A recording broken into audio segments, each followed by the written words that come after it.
Alors bonjour, bienvenue dans cette deuxième partie de la masterclass. Dans la précédente partie, on a vu qu'est-ce que le rêve pour poser les bases. Et dans cette deuxième partie, on va parler du rêve secret.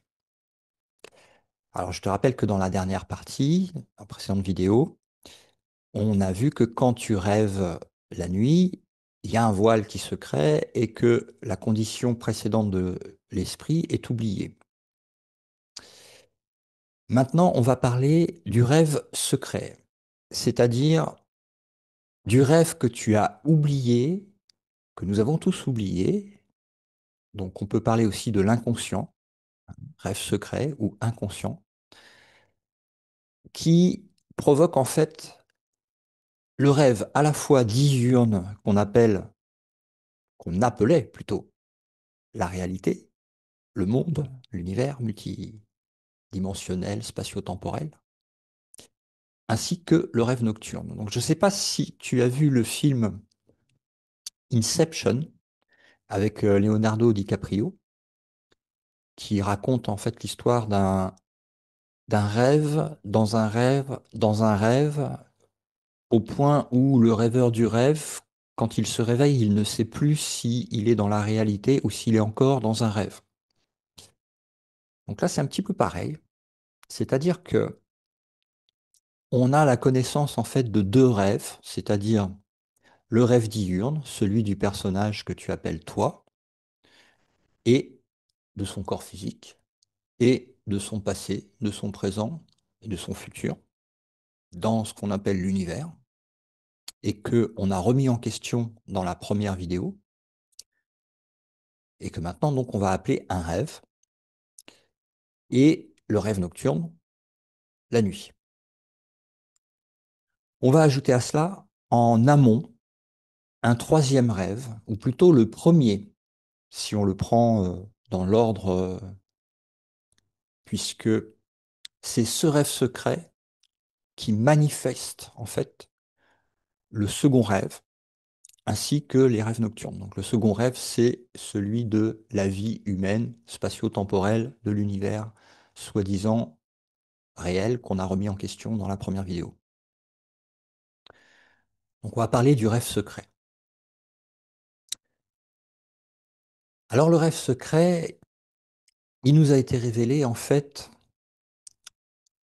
par un cours en miracle, ainsi que dans un autre livre que je te conseille la lecture, qui s'appelle Et l'univers disparaîtra, de Gary Renard, et que tu peux aussi expérimenter en expérience directe.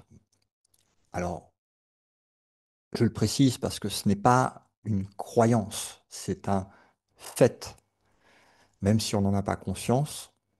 Et ce n'est pas un fait pour certaines personnes, c'est un fait pour tout le monde.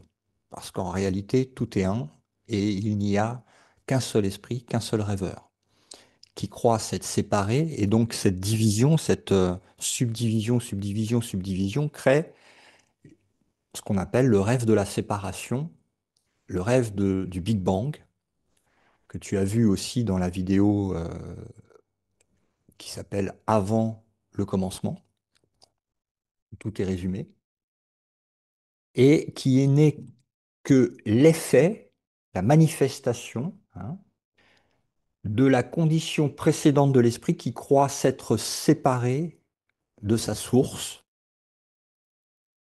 et qui manifeste en fait cette séparation par le Big Bang, à savoir l'univers spatio-temporel et les images qui apparaissent sous forme de matière. D'accord? Donc ce rêve secret est le projecteur de ce que tu vois sur l'écran de ta conscience quand tu rêves. Je vais te le présenter autrement. Quand tu passes une mauvaise journée, que tu es contrarié et que tu vas au lit contrarié, ça t'est déjà arrivé de projeter dans ton rêve nocturne cette contrariété.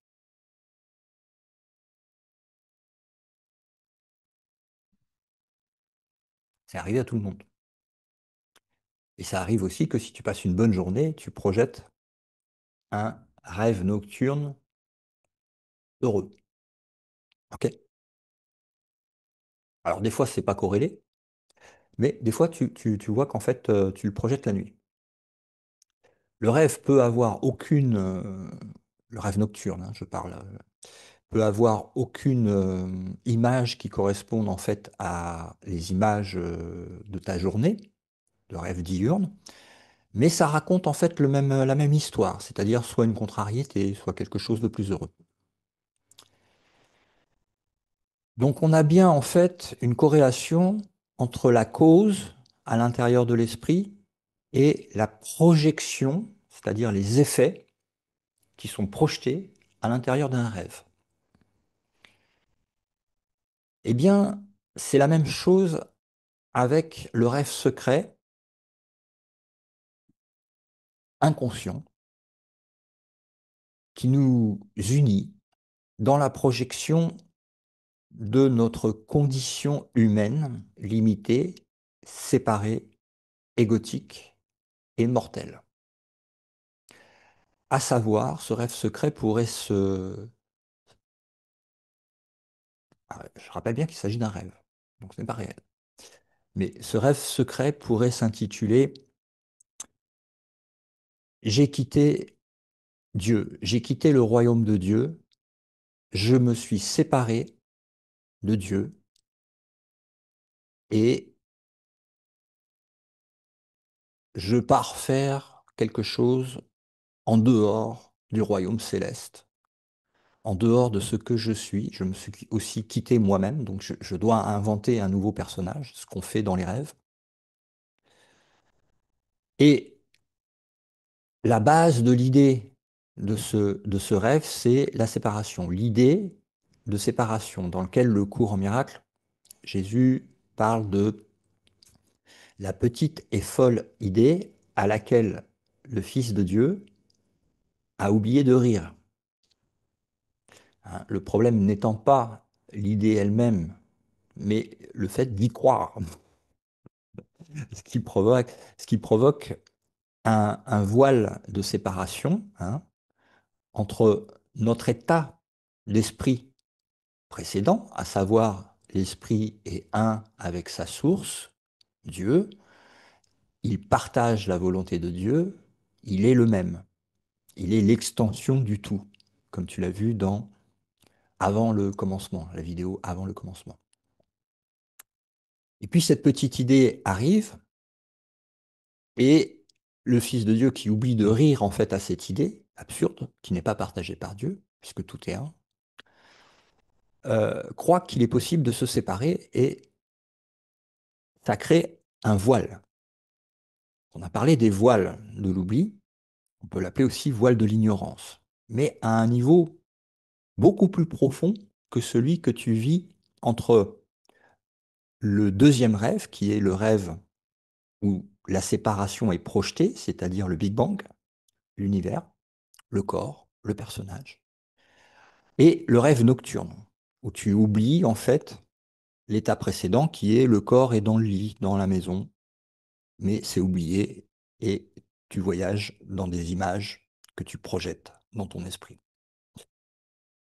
Donc là, on a l'origine en fait à la fois du rêve diurne et du rêve nocturne qui remonte hors temps, hors espace, au plus profond de notre esprit, dans la croyance que nous nous sommes séparés de notre source divine, qu'on peut appeler Dieu ou la source, peu importe, mais qui est notre réalité immortelle et réelle que nous avons complètement oubliée. Il y a un voile, et dont nous allons, par le biais des enseignements et de la mise en pratique que l'on est en train de faire dans cette masterclass, revenir, ramener plutôt à l'esprit ce qui s'appelle se réveiller. D'accord? L'éveil spirituel. Donc, je répète, La répétition est très importante. On a un rêve secret qu'on a totalement oublié, qui est horrible, à savoir, j'ai tout perdu. Je me suis séparé de ma source, j'ai attaqué Dieu, j'ai perdu le royaume de Dieu, je ne suis plus digne d'être appelé le Fils de Dieu. Ô mon Dieu, j'ai péché contre Dieu. C'est l'histoire aussi que racontait Jésus euh, très souvent, qui est celle du Fils prodigue. D'accord? À savoir, le Fils prodigue dit à son père, je m'en vais, j'ai pas besoin de toi, je vais aller faire ma vie tout seul. Je me sépare. Et puis, dans son histoire de séparation, il vit pour la première fois le manque, condition qu'il ne connaissait pas au paradis, puisqu'il n'y a aucun manque. Il connaît la mort, la maladie, parce qu'en fait, il croit qu'il s'est séparé de Dieu. Donc, il a inventé un petit personnage qui est très apeuré, une petite identité personnelle qui, en fait, n'a aucun avenir réel, puisque à chaque fois, elle meurt. Et il faut en réinventer un autre. Donc, on a la roue du samsara, hein, entre je crois être ceci sous forme physique, hop, ça disparaît, ça meurt, mais l'esprit qui rêve de cette mort va dans la partie astrale, toujours avec son idée de séparation, donc son moi en tant que, on pourrait appeler ça une âme individuelle, hein, que le corps il disparaît, mais l'idée même de séparation qui est cette âme individuelle, une, une bulle, comme quelque chose de fermé, hein, moi, n'a pas disparu pour autant, peut recréer des images en astral, réinventer des histoires et refaire un rêve de forme physique. Donc tout ça, c'est ce qu'on appelle l'Ouroboros, le serpent qui se mord la queue, la roue des réincarnations, la roue du hamster, voilà, de il était une fois, je me suis séparé de Dieu. Donc on a toujours le même scénario qui revient avec des histoires qui remettent en scène avec des personnages différents. En fait, quelque chose qui n'a pas été vu, qui n'a pas été porté à la conscience et qui est la causalité des effets que nous observons dans la roue du samsara, à savoir, il était une fois, il y a un petit moi qui ne sait pas qui il est, ne sait pas où il est, et invente des histoires et a du mal. C'est le parcours du combattant, c'est même pas la vie, ça s'appelle la survie. Ça n'arrive, ça ne marche jamais, tout s'écroule à la fin de chaque essai de séparation. Donc, ces deux rêves qui sont le rêve diurne que tu vis en tant que personne et le rêve nocturne que tu vis en tant qu'affabulation d'images aussi, ne sont que l'effet. C'est-à-dire que si on compare ça à une salle de cinéma où il y a l'écran devant avec les images des personnages et des histoires, l'observateur de ces images et ces histoires n'est autre que le projecteur en amont qui a été voilé et complètement oublié pour laisser place en fait à une autre croyance de réalité qui est il était une fois ceci, cela, on est séparés. Toujours la même histoire, hein. On est séparés. Je me suis séparé. Donc je me suis séparé de Dieu, c'est le rêve secret, totalement oublié, inconscient, qui projette en fait tous ces scénarios.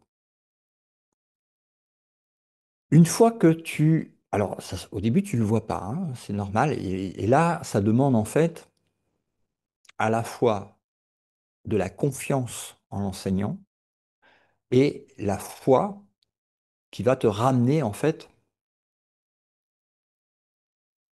à Dieu. en passant à travers cette fausse causalité, hein, cette fausse croyance de je me suis séparé de Dieu, donc le rêve secret, qui projette en fait tous les malheurs du monde que j'expérimente dans il était une fois, je suis un tel ou un tel, et il y a un monde immense autour de moi qui est séparé de moi et qui peut m'attaquer, m'écraser à tout moment. Toujours la même histoire, hein. Donc il y a trois rêves. Un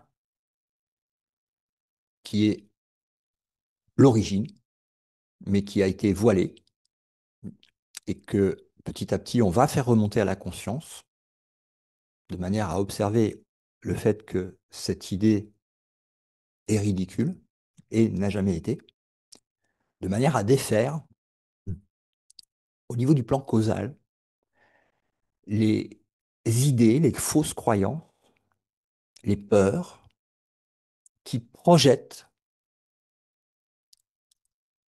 dans le monde du rêve physique ainsi que dans les rêves nocturnes les effets de cette fausse croyance, de ces peurs, de cette culpabilité profonde et enfouie, totalement enfouie, voilée, dont l'esprit a eu très peur et ne pouvant pas en fait assumer cette peur, les a projetées comme étant extérieures à elles-mêmes. C'est ce qu'on appelle le rêve, au niveau du second rêve, et puis dans le rêve nocturne aussi. Alors le rêve nocturne n'est pas très important. Une fois que là où on va porter l'importance, c'est au niveau des effets à l'intérieur de ce rêve-ci que tu appelles le monde et ta personne, séparée, la petite bulle, et le rêve secret où déjà en amont, tu crois avoir fait une énorme connerie et que tu crois avoir attaqué Dieu, que tu t'es séparé du royaume et que tu as fait une grosse bêtise, que tu t'es séparé de Dieu. Ce qui n'est pas vrai. Mais ce qui est, par contre, projeté en termes de croyance, projeté et mise en image, imaginé, hein. Je te rappelle que imaginer, mise en image, c'est la même racine, c'est le même concept. Imagination, intellect, le projecteur Once Upon a Time, hein, il était une fois. Walt Disney, ça n'existe pas, mais ça crée des images et ça te raconte une histoire. Cette histoire, c'est l'histoire du rêve secret. Il était une fois. Qu'est-ce que ça ferait si je me séparais de Dieu et que il y avait la possibilité que mon esprit aille se sépare de sa volonté? Parce que quand on est au royaume, quand on s'est réveillé, ou quand on n'a jamais cru en cette idée, notre volonté est exactement la même que celle de Dieu, puisque nous partageons le même esprit, tout est un. Mais si l'esprit décide que, ah oui, non, mais je vais inventer un truc qui n'est pas la volonté de Dieu et qui en réalité n'est pas faisable. D'ailleurs, c'est pour ça que dans le rêve, tout se casse la gueule, hein, c'est un rêve. Tout s'effondre. Euh, donc, ça ne peut pas marcher. Euh, Parce que ce n'est pas la volonté de Dieu, tout simplement. Et donc, qu'est-ce que ça ferait si je me séparais de Dieu? Et croire que cette idée était possible, c'est la fausse causalité qui projette le rêve de l'univers, à savoir le Big Bang. L'idée d'un espace spatio-temporel, séparation par le temps, séparation par une distance, séparation par des entités, hein, des personnes. D'ailleurs, c'est très intéressant le mot personne. Une personne et personne, ça n'existe pas. Une personne est une histoire qui se raconte en fait dans ta tête. Tout ça mis en scène par le rêve secret qui est l'idée de je me suis séparé de Dieu. Donc on a trois formes de rêve. Deux qu'on peut voir, un peu comme l'iceberg, hein, c'est-à-dire que l'iceberg, c'est la partie consciente qui émerge, qu'on peut observer dans le mental. et à la fois dans la projection, puisque c'est le mental qui projette l'univers, hein, qui projette les images, exactement comme dans un rêve la nuit. Et donc ça, c'est la partie émergée. On peut l'observer facilement. Et puis une partie subconsciente, inconsciente, secrète, qui est la partie immergée de l'iceberg, mais qui en fait contrôle la partie émergée, puisque c'est de cette partie immergée, inconsciente, que la projection de la partie visible sur l'écran de la conscience peut être observée. OK? Donc ça, c'est le rêve secret. À partir de là, ça va mettre en place toutes les bases. Cette compréhension est très importante. Les 2 premières vidéos que tu vois en fait dans la masterclass, la précédente et celle-ci, sont les bases de compréhension de tout ce qui va être enseigné par la suite. Donc n'hésite pas à revoir la première vidéo, revoir cette vidéo-là, revoir la vidéo de avant le commencement, plusieurs fois s'il le faut, parce que ça va vraiment poser les bases pour la suite, qui est l'enseignement en fait du pardon véritable ou du pardon quantique. Ok. Donc si tu as des questions par rapport à cette vidéo ou que tu veux passer plus de temps aussi, n'hésite pas à me contacter, n'hésite pas à laisser des commentaires aussi. Je répondrai à tous les commentaires. Mais tu peux me contacter aussi en message privé par WhatsApp ou Telegram. Donc n'hésite pas. On a 3 rêves.